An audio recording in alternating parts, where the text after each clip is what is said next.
Hey everyone! Welcome back to the channel. Today, I'm going to show you how to create a shared calendar in Microsoft Teams, an essential feature that keeps your team organized, synced, and on top of every meeting and event. By the end of this video, you'll know exactly how to set up, share, and manage calendar events effortlessly. Let's dive in. First, open your web browser and head over to the official Microsoft Teams website. Sign in with your Microsoft account credentials. Once you're logged in, you'll land on your Teams dashboard.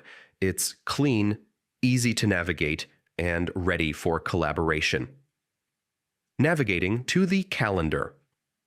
Next, look at the left-hand navigation panel and click on the calendar icon.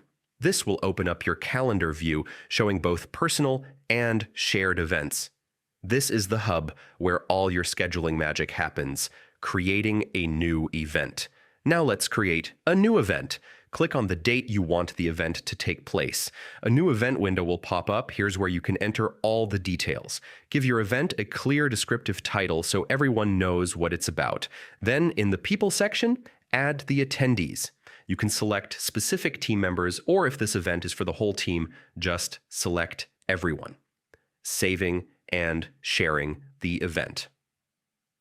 Once everything looks good, hit the Save button. This not only records the event, but also automatically notifies your team members. To make it even easier for your team to access, click the Copy button to generate a link. You can share this link via email, chat, or any other communication channel your team uses. That's it. Your event is now live and shared with your team.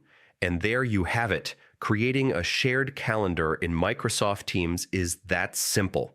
With this, keeping your team on track has never been easier. If you found this guide helpful, don't forget to hit the like button, subscribe for more tech tips, and turn on notifications so you never miss a tutorial. Thanks for watching, and I'll see you in the next video.